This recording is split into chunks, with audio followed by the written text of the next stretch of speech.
welcome to McGowan's Canvas Miracles. So we got a special guest today, Geikie. She's with Miramichi Housing, and your whole role, I had the mayor in a couple weeks ago, and we were talking about the program, and we wanted to get people aware of just how important it is, because our city's been going through a bit of a, 100%.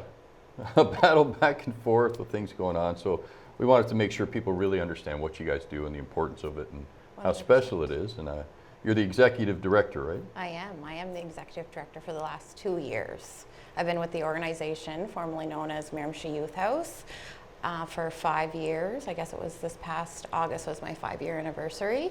So I've worked frontline outreach, one-on-one with youth and adults, and kind of led me to my role that I currently hold.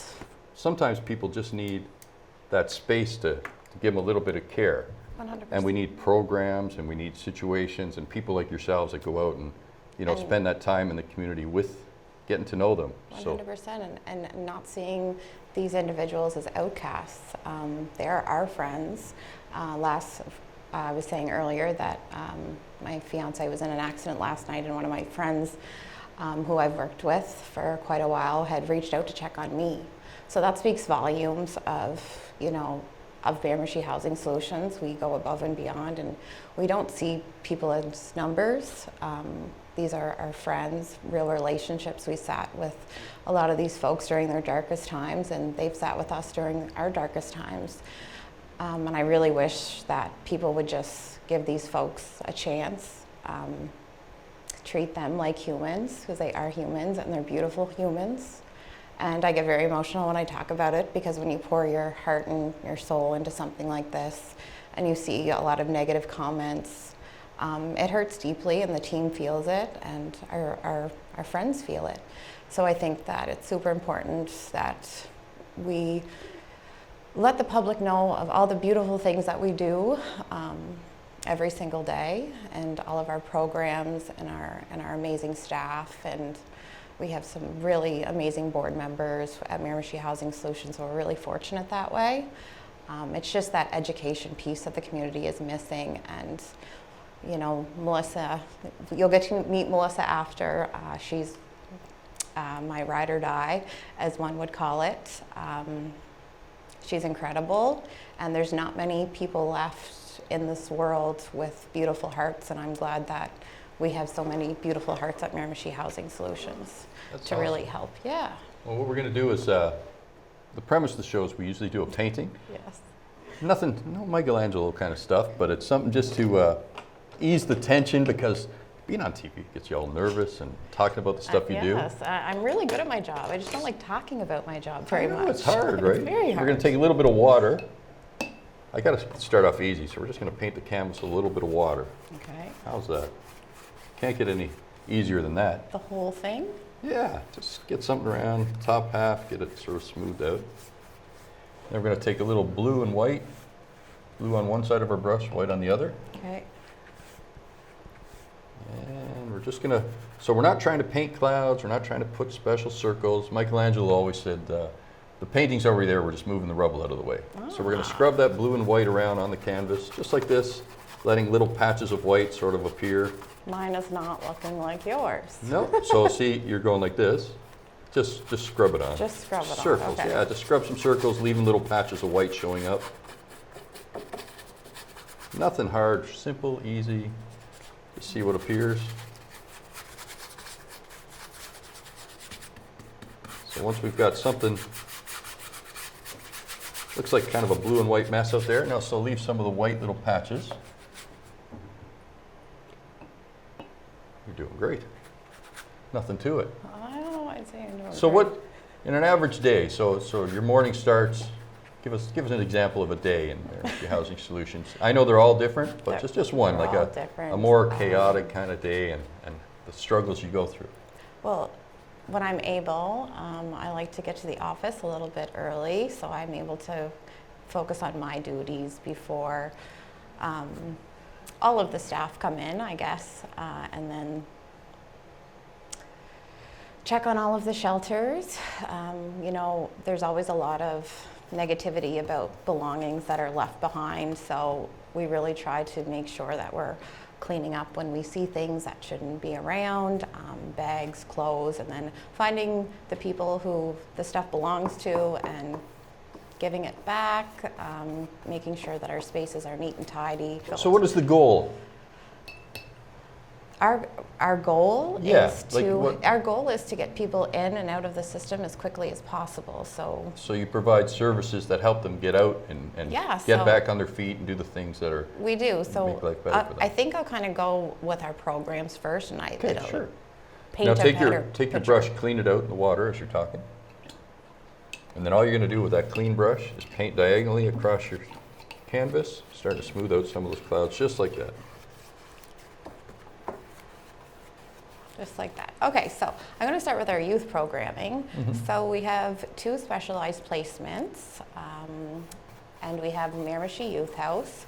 So Miramichi Youth House is a shelter for youth ages 16 to 20, who haven't been able to be reconnected with their families. The goal is to either reconnect the youth to their families, or we get them connected with the independent living program. So we're very fortunate that we have this program at Miramichi Housing Solutions. She's able to work in-house with the youth at the youth shelter, as well as community clients, and those community clients are referred by social development through the YES program. It's a beautiful program. That's where I started. You get to work one-on-one with youth, teach the life skills, get them connected to resources, and the thing is, it's easier to work with youth because those services are in place, and then you turn 19 and things are cut off, so you really want to get in there and do that intervention as quickly as you can. We also have second stage apartments at Miramichi Youth House where it's independent living. Our resources are still available if needed. But it's more So I'm on the independent. street, just trying to grasp the process for these people. So you're a young guy, you're on the street, or young girl, whatever it might be, and you don't have anything, right? So you come to Miramichi House. So the first thing is to set them up with some kind of funding, or maybe social program or network. Yep. So they would come in, and they would for the adults. They would come in and they would do a full intake. We would identify what they are missing, right? So it's ID, birth certificate, all of those barriers that it takes to get into housing. Oh, so you help them get all those things as well. Yep, Awesome. we do. Okay. Which we're really hoping long-term goals are the fundraising that we do. We really want to use that for prevention funds. Right now we're using it for operations, and the reality is no one wants to donate for operations.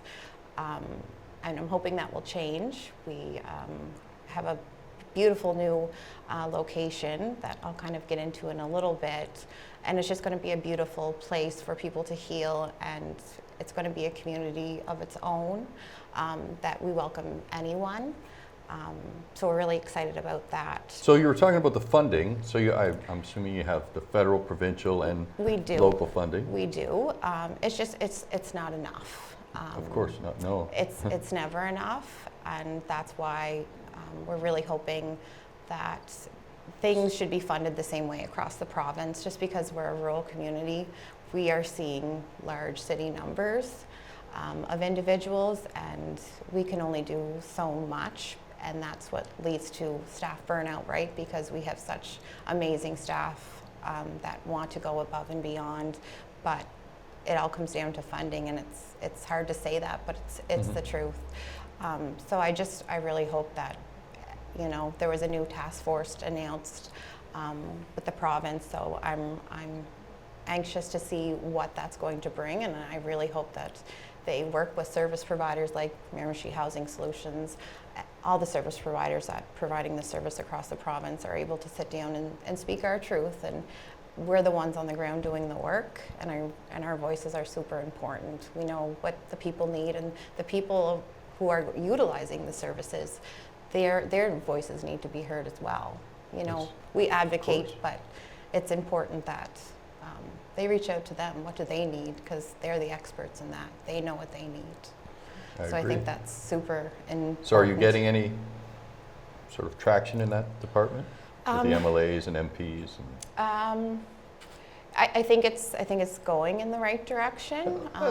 So how often does an MP drop by, or an MLA, or the mayor, or anybody to participate to see what's going on? How can we help? Like, how do they work with you guys without running them under the bus? Is it enough, or do you need more? Is there a better way they could connect?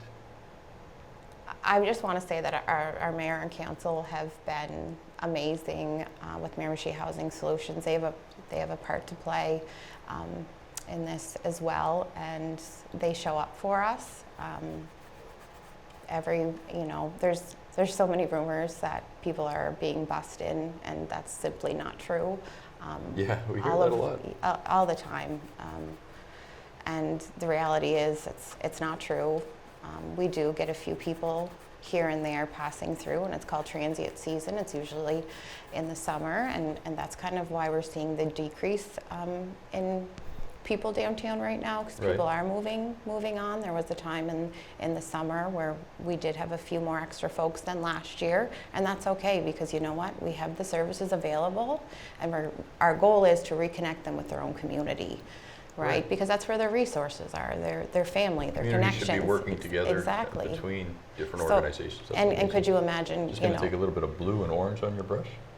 So blue on one side, orange on the other. And we're going to start making a little pathway underneath here. Oh. So some ground. So just by mixing blue and orange together, because they're complementary colors, they'll start forming a grayish color. So we'll just brush some of that, just so we can get some kind of land underneath our sky. Something simple. So I hear, so it creates a lot of rumors, of course. Yeah. We're here to dispel a lot of that stuff because. And like I said, could you imagine if coming to a community and you didn't know anyone, how traumatic that is on someone, and having to walk through another shelter door and explain your story over and over again? That's traumatic in its own. We don't turn people away.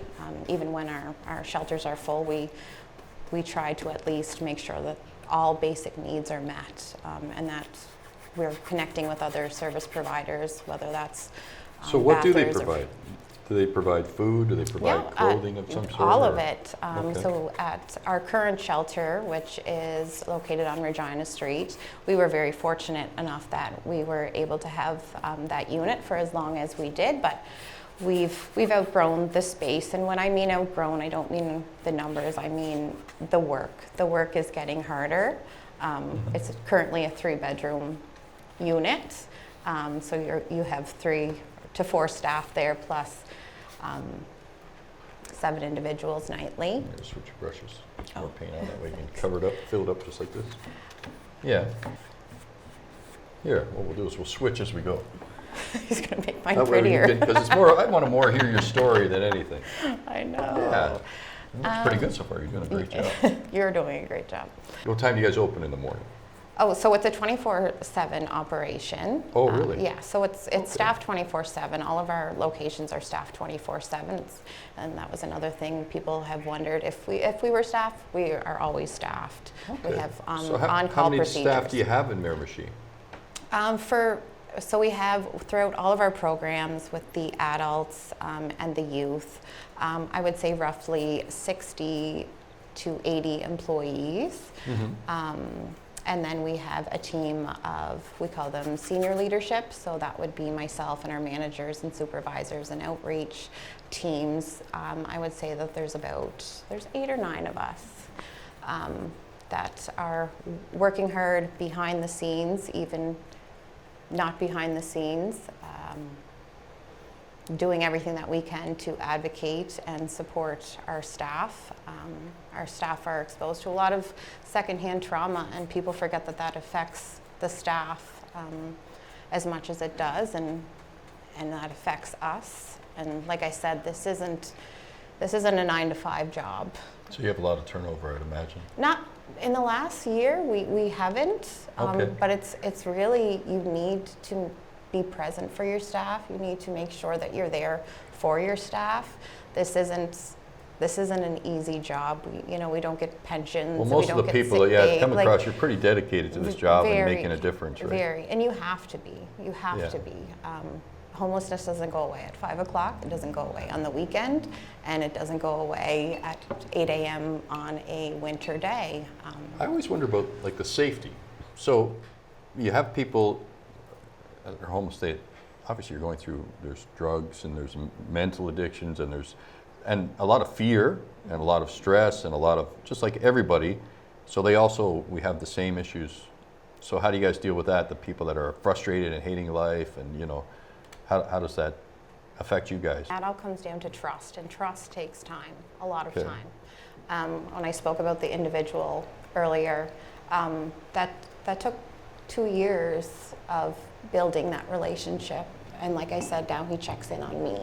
So that just speaks volumes of a lot of our people, and that trust and relationships and just being kind. People think it's more complicated than what it actually is. There's not enough support. It's a systematic issue, right? Like there's not enough health care. There's not enough mental health care. There's not enough resources, or there's hurdles to get an ID. You don't have an address. And then people are like, well, just go to work. Well, you can't go to work because you have no identification, and you didn't have breakfast, and you don't have a home to shower in. So we need to get to the root causes, and Miramichi Housing Solutions does what we can, but at the end of the day, it takes a village. And I think people need to just open their hearts a little bit and their minds. So is there stuff people can help you with, like donations or things that 100%. people can do? We're always looking for donations, clothing donations, shoes, backpacks, and monetary donations as well. Our biggest fundraiser of the year is Coldest Night of the Year, and that's coming up in February. So we'll be starting to advertise that in December. So it's a beautiful event where we raise funds, but it's also to raise awareness of what we're doing. And that's a lot of work, and that's our major fundraiser. We're past barbecues and yard sales. That doesn't keep our doors open, and it takes too much time, and it doesn't bring in enough funding. And that's just the reality of it. We're going to take a short break, and we're going to come back and talk a little bit more about some of the great work you guys are doing. Wonderful. And your painting, and which is, painting's irrelevant on the show. All it's about is bringing awareness to the town. But we'll be right back with McGowan's Canvas Miracles after this.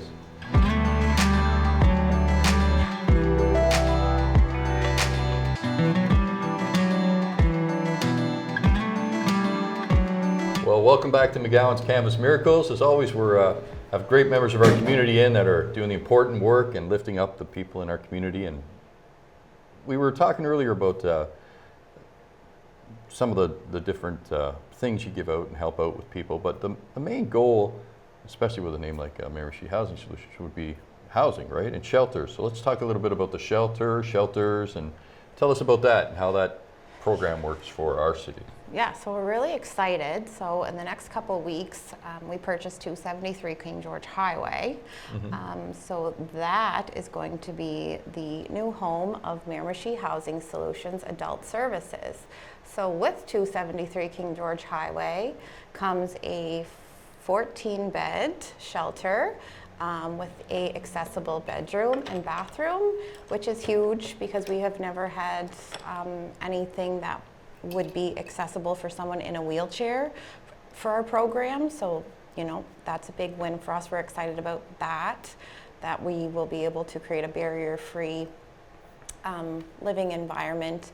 And our goal in this new facility is to really work with the work with the individuals so that they're housing ready, right? Like we take, I'm doing a palm tree, I think, is to really work with the individuals to get them housing ready. I think a lot of us take for granted even being able to wash clothes, being able to wash dishes, cook a meal, and all of those things that we take for granted are going to be something that our friends are going to be able to take part in. So many of our folks would love to cook a meal, but in our current layout, it's not possible. So with this new facility it's going to be life-changing for a lot of people. So is this just a winter facility? No, or- this is the future home. So along with that, so that's phase one. So phase two is there is a large garage on site, and we are currently retrofitting that. So we're going to host the Out of the Cold shelter. So in the past, we had Elantra trailers, and we had used the main house phase one last year as the Out of the Cold shelter. So then when that finished in May, that's when the retrofit started to accommodate our needs for the main house. So then with phase two is the garage, so that will be the Out of the Cold for years to come. So that's a winter service, so they're nightly stays.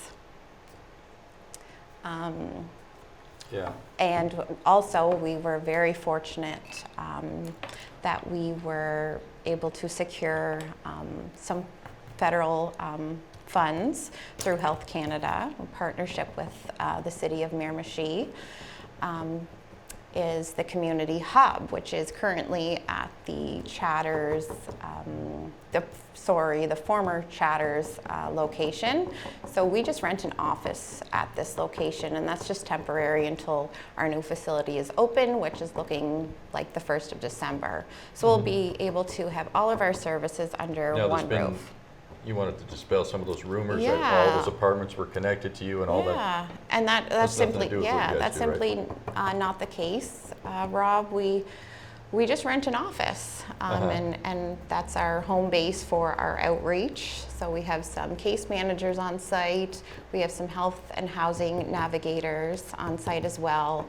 So our case managers really work through the day and follow up on the health and navigators' findings at night. So it's, for example, they find someone in distress, we're able to get to them, do that intervention, and get them stabilized. So you guys are on quickly. call 24 hours a day. Yes, our outreach isn't. We have a shift from 2 to 10, so 10 is really the latest. But like I said, people are more than welcome if they're in need of help to go to the shelter at any time to receive that help. So it's just going to be really nice to have everyone in one property, and we're really excited about it. And recently, last week, we Miramichi Housing Solutions purchased a mobile van. So that is going to be able for our outreach folks to have all of their equipment. They can set up shop right in the van and meet people where they're at. So we're really excited about that. So everything should be moved to the new location by the end of November. Well, that's awesome. It's huge. It's amazing, and it's going to be life changing. So 14. So Now, I know from working with different groups and organizations in town and helping them out that they roughly go through 50, 60 people that are needing breakfasts every morning and things like that. So that's really still, even though it's great and it's amazing, it's still quite a shortfall, right? For the food programs, there's a lot of individuals who aren't unhoused who access those programs. Okay. And there's a lot of folks that will only access the winter programs that we offer. That's when we see them. We know where they are. We check in, make sure that they're safe. And the goal is, in this new property, is to get the folks there, right? So we're going to have 14 beds in the main house, and then I don't like calling it a garage, but currently it is a garage, but it's being retrofitted into a facility where we're going to be able to have 16 more beds. So 273 is going to offer 30 beds. Oh, wow. So the 16 beds will be seasonal from usually December to the end of April. Maybe with this new mandate, with this task force that the province is doing, we're hoping to see that, we don't have to close our doors and ask people to leave at 8 a.m. in the morning, because it's still cold in the winter during the day. And I think a lot of people think... Why is it that they have to leave? Because they don't have the staff to take care of them during the day? Or? And it's not staffing, it's funding. It's whatever the province, it's usually this is what we're able to provide you, make it work. And it's across the province that way, that all out of the cold services are nightly. But I'm really hoping that they're going to start looking at it differently, because people can still die during the day in extreme cold. Okay, is your new van in operation yet? We've been using it this past week, just moving a few things back and forth, but it's not ready for what we're going to use it for. Right now we're using it to move stuff to our new shelter, and Like Fredericton has that too now, yeah, right? And that was the same funds that we secured through Health Canada. Yeah. So it was an emergency treatment fund. So that was part of it. So the van should be equipped and ready to go. We're just waiting And what will you mostly use the van for? for outreach. Okay. So like, let's just say we're going to set up shop at Elm Park. So instead of staff bringing a bunch of cars, loading a bunch of supplies in their own personal cars, everything will be in the outreach van. All of their supplies, even a cot if someone needs to rest for a few minutes. Check blood pressure, some wound care. Harm reduction, and harm reduction does not mean just needles, which is another, I think, something that should be spoken about. Harm reduction is wound care. Harm reduction is making sure someone is getting to the hospital when they are in distress, and access to nutritious foods. Everything, when you look at it, is harm reduction. It's not just about needles, a needle exchange program. Yeah, just put a little black on your tree like this. Keep going. Just put some few black leaves around. Just smack some stuff on there and let it appear all on its own. You don't have to actually paint anything. It's just a technique. Okay. Throw a little black in, and then you'll notice when you hit the yellow on top of it, so grab a little yellow on your brush, and if you hit on top of that black, it starts to create different types of green. So all of a sudden it creates its own kind of branches and stuff that happen. So hit a few on those dark ones up at the top. That's it. And we'll just leave it. The biggest thing about, so I'll pass you this one, so you can throw in a little yellow on each of the leaves there. So the harm reduction itself. So let's dispel some of the things in our community. Our community seems to always talk about fear and all these things are happening. I mean, a lot of stuff happens anyway. It's not all homeless, and it's not all, they get blamed for a lot of things. They get blamed for absolutely all of it, and it's not the case. We know it's not the case. No, it's definitely not the case. It's complex. It's not. People shy away from it, like it's scary. And I just want to say that in my 5 years, I have never feared for my safety. Working with any of the in-house population, I've been in some difficult meetings where I've felt more in danger than ever being around someone unhoused. I've been, with rezoning and all of that. We've all been personally threatened by people in our community, and it's really hard because it's going against everything that you believe in, and you know that you're doing something good, and then you have people saying that you're a terrible person. And like I've lost relationships from just doing my job, which is crazy, but those aren't the people that I want in my life. And stuff like this really shows people's You can tell that you really care about it. So without naming names, of course, and stuff, tell me some of the, maybe one of the saddest moments that affected you and the reason why you do these things. You've come across something, and just, I know some of the things that have affected me in my life, and between friends and people that have fallen through the cracks. I think, and I'm trying not to get emotional. I think it's because I was a young mom and I had a great support system in place. And if I didn't have that, I don't know where I would be today. So I want to be that person that people can count on, and be that safety net, because a lot of people don't have that. And that's why they end up on the street. It's because of those relationships breakdowns.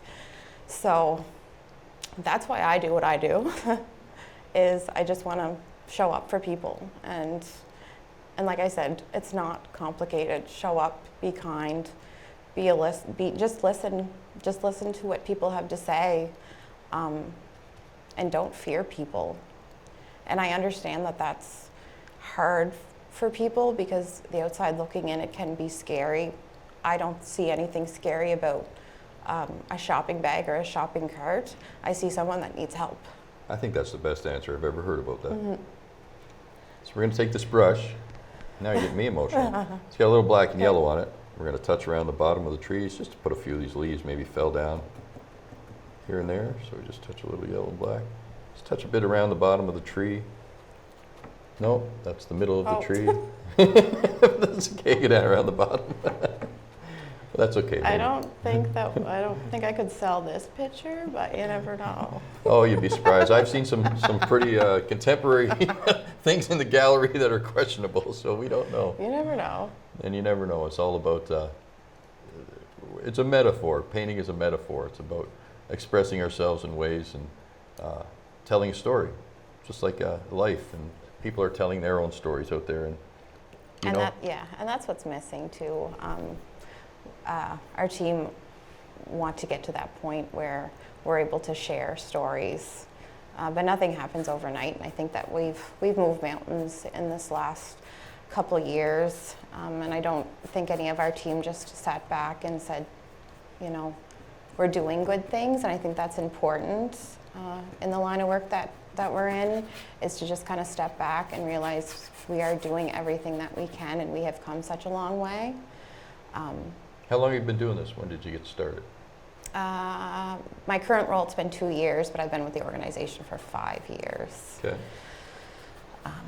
And before, my focus was on the youth, and then when I took this position, the focus has been on the adults.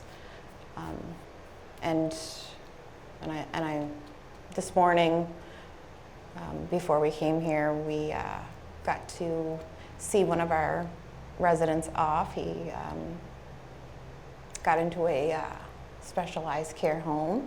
Awesome. So, you know, a few tears were shed. He's not going too far, but we're super excited for him, and those are the moments that we have to hold on to. Those are the big ones. So we try to focus on. Tell me a little bit about this guy. So this is a success story, really. We have so many success stories. Yeah. So go through the motion. So this guy comes in, and he's falling apart. So how do you get him to the point where you get him into that shelter? We keep showing up for him. Okay. And we're all humans. We all make mistakes. We all, you know, take a step back sometimes. And we don't judge people for that. Life's hard enough. And I think they're already so hard on themselves, so why would we want to make it harder for them, I guess? Which is just so natural to me, but it's not natural for other people. But this certain individual, he's in his 60s. I met him when we had the Elantra trailers, so that would have been winter of 23, 24. Just something about him, he touched my heart, and he's someone that I'm going to miss dearly, but like I said, he's not going too far. We call him Papa. I don't want to disclose his name, but we call him Papa, and I'm super excited for him. He's an incredible person, and he just was in a rough relationship, and he's done wonderful, and I'm so excited for this next chapter for him, and he's going to be okay, and like a lot of people are going to be okay, but they need that support and love. If people want to donate, because people can help in many ways, how would they go about making a donation or helping you guys out? So they would just call our main line, or they can email me. It's director@MiramichiHousingSolutions.ca, and also Melissa McCachran, our associate director. So her email is projectmanager@MiramichiHousingSolutions.ca, and Melissa is always more than happy to go over programming and just make people understand a little bit better of what we do. So Melissa's always available to have those conversations, as well as Luke Tucker. So Luke is our business officer.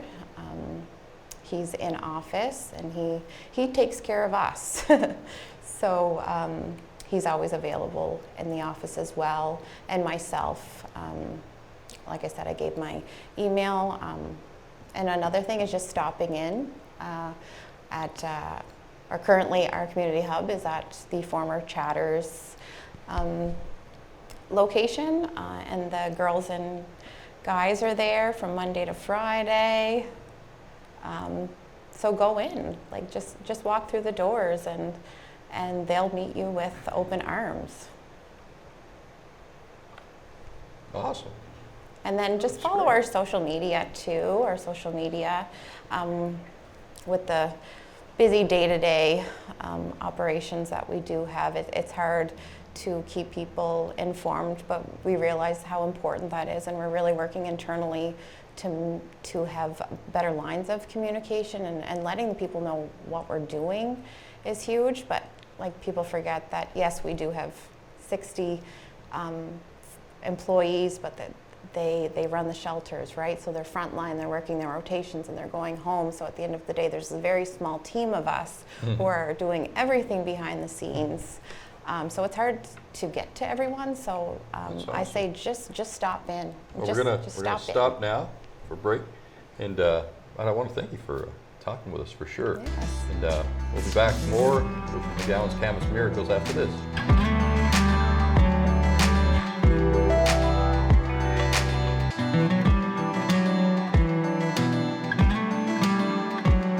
Well, we're back, McGowan's Canvas Miracles, and we've been working on this painting in between sessions, trying to get things finished up. Well, we're trying to, we're gonna give people the proper addresses and things to help out. And we're gonna talk about why they should help out after that. But if they want to contact you and help out and make support, where would they go? So you can look us up on Facebook. So it would be Miramichi Housing Solutions Incorporated. You can always send us a direct message, and we will get back to you as quickly as we can. We also have my email, so it would be director@miramichihousing-solutions.ca, as well as Melissa McCachran, our associate director, so project manager at miramichihousing-solutions.ca, and they can give us a call at 506-625-1712. And just stop in at our Water Street office. So that's where myself and our management crew work out of. So 629 Water Street, Suite 13. So you can drop by from Monday to Friday, 9 to 5, and we would love to have a chat. So everyone's always welcome. So that's the awesome. best way to get in touch with us, for sure. Well, I wanted to get into the people that have worked there and how important they are, and just talk about some of the special, Yeah, the gifts that they are to our community. They're such a gift. They really keep people alive at the end of the day, right? We're usually the last line of defense that most people have to access any services. It's not easy walking through those doors, and we have an incredible team and volunteers and other service providers that are providing beautiful food and outreach on their own, and they deserve to be thanked because they're doing incredibly hard work, showing up day after day after day, and I just want to thank everyone who's been helping, and that goes for my team who go above and beyond, and other services in the community who go above and beyond as well. Now, They don't get. It's I noticed people that don't you get. refer to them as your friends all the time. Yeah. I like that. I like that Yeah, idea. they So are. was that something you coined or phrase, or how did you guys decide on that? Because I often notice everybody, when they're referring to people that are struggling and what's going on, they all have different titles and names. And then some of them aren't very nice, right? I know. We're all about Not we're all very nice about at all. treating people like people. It's people helping people at the end of the day, and when you work so closely with individuals, whether people want to admit it or not, you become friends, right? And they're our friends. They're super important people in our lives, and if we can't find someone, we panic. We want to make sure everyone's okay. And that's why they're our friends. That's awesome. They're our friends. So you can add a little tree in there with a little orange. We'll add a little fall color just since it's fall. Let me take this I'm one. going to steal your brush. Sure. Yeah, so people don't get thanked enough for doing what they do. So I just want to say thank you to everyone who's ever been involved, and to my team. I couldn't do it without my team, that's for sure. We really have to lean on each other through these times. It's hard work, but it's rewarding work, and it's important work, and it needs to be done. Well, if it's not done, we're going to be in pretty bad shape. And that's another thing. Like, what if Miramichi Housing Solutions didn't exist? That's a scary thought. It's a scary thought if we didn't have all of these resources. It's even challenging for us to navigate the systems, so we can only imagine how hard it is for them. So we'll continue to show up and advocate on their behalf, and hopefully one day we'll have some of our friends maybe sitting here and telling their stories, which is we're super. Definitely going to have them in. Yeah, which is super important. There's been a lot of success stories. 100. We have so many success stories, and it's getting that out there. We are doing beautiful work. So, what are some of the negatives you find? And I think people are going to think you're going to go to drugs or things like that. But in my case, I find the negative is sometimes how the community reacts to things and talks about people. We have a real negative sort of response from some aspects. 100%, and that's not something that, it's not like I don't want to point fingers, and it comes from a place of fear, and that's why education is so important, and we need to be able to get out there and do that education. At the same time, we're working so incredibly hard to get these new projects up and running. So that education piece is coming. Just being here, providing what are some of the rumors you could dispel? Because there's a lot of rumors out there about what's going on. Yeah, well, people didn't know that we had a shelter, so we do have a shelter. It's on Regina Street, but that will be closing, and we'll be moving to the new property. So like I said, we'll have 14 beds, plus the out of the cold, plus the wraparound services. So that's with all the mobile van and outreach. So it's bringing the supports to the people. So people don't have to try to make it into 100 different offices, right? And telling your story over and over again is just, it's terrible. So by wraparound services, you're all combined, how does that work? So for example, when the out of the cold shelter that we had in 23-24, the trailers, it was identified that, there was a lot of health concerns from our friends, right?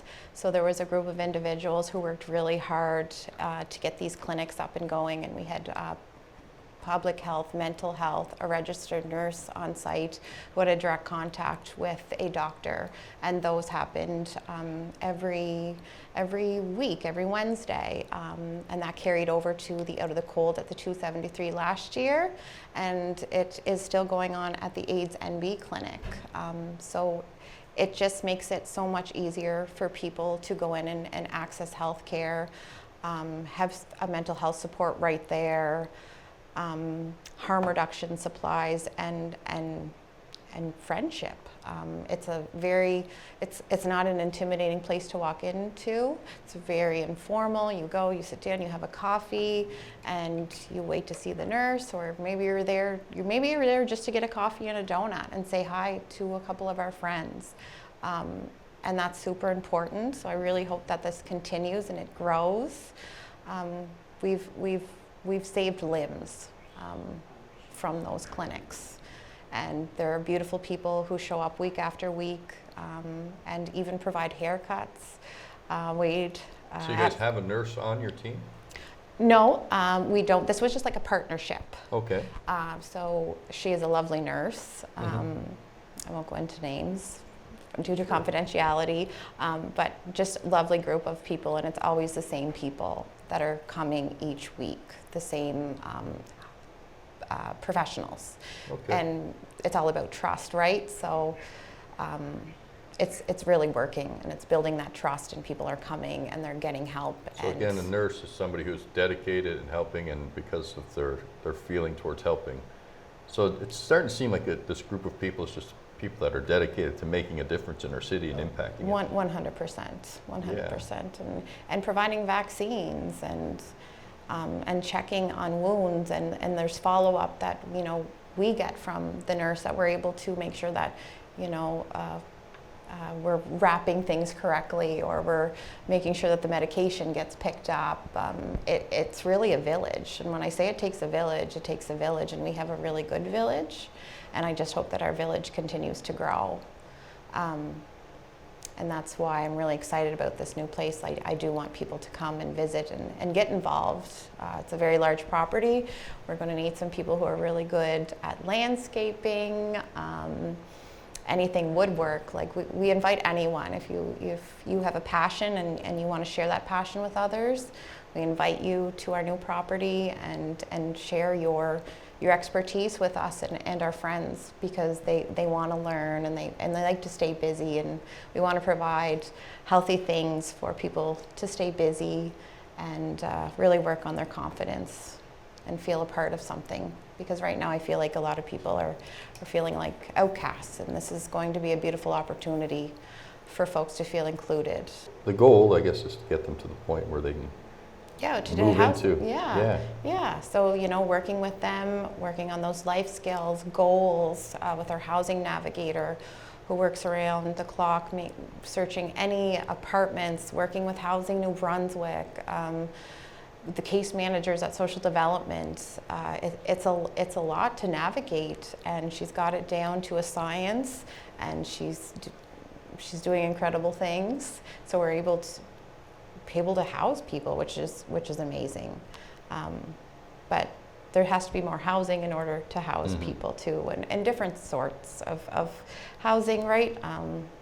And with supports, and that's why it's so important that we stay connected to an individual once they move. It's not just, you get your keys. So we're always here. Like I have clients that I worked with from 5 years ago, youth, who will still contact me today.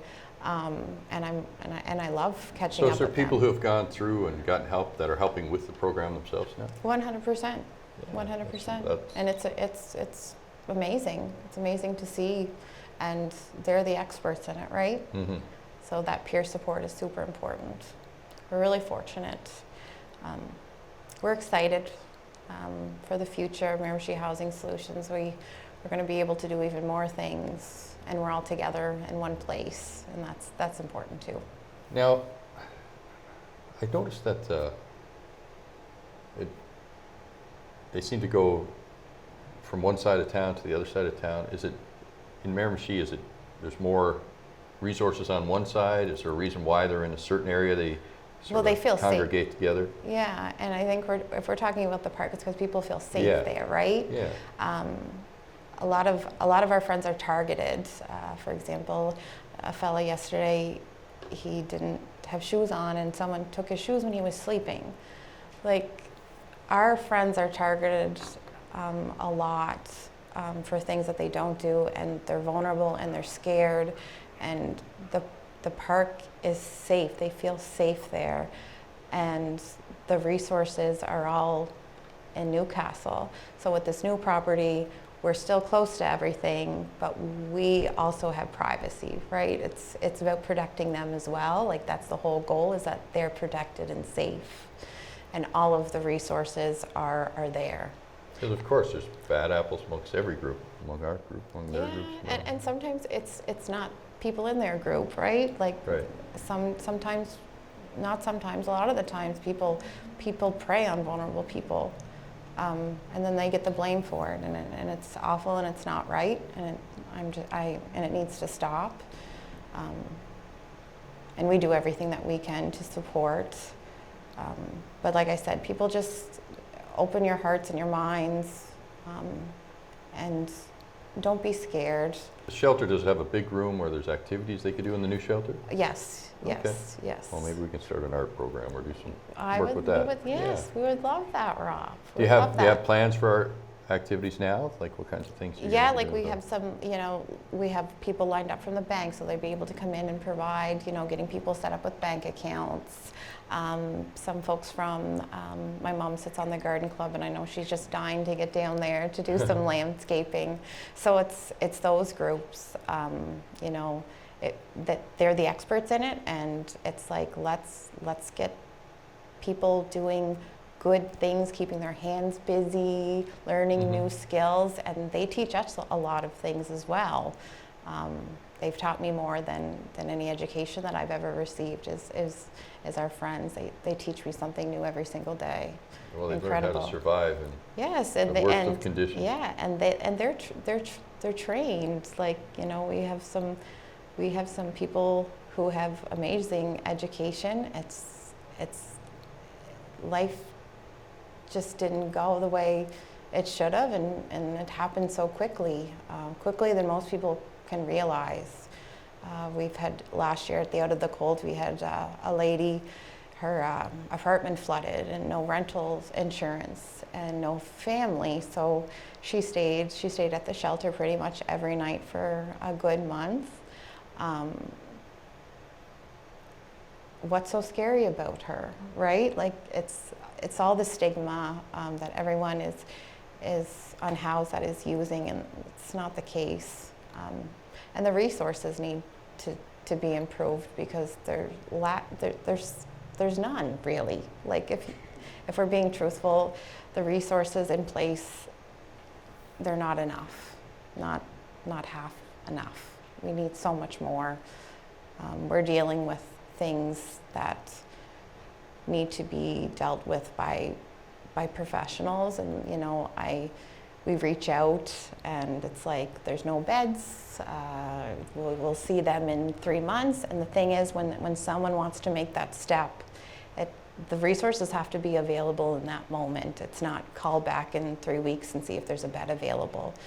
Right? You want to catch those moments and get people directed into the right supports in those moments, and that's what's missing. So you're constantly would have to be, as you learn something new, upgrading and 100%, and with all our programs, right? Like there's so many different moving pieces, so we'll try something, okay, that doesn't work, so we're going to try this. We're always trying to improve things for the community as a whole, right? And that's super important. And we're always willing to lend a hand if anyone has any, questions or if they want to get involved or if they want to learn more, and to reach out to those contacts that I said earlier. I think just even being present and spending time with us, I think that people's minds will change. And we're going to do more shows on this because what you guys do is so vast and so 100%. big that we can't get it all into one little episode. So we have a lot of stories to tell. So we'll be back. Thank you for tuning in today to McGowan's Canvas Miracles, and we'll see you next time.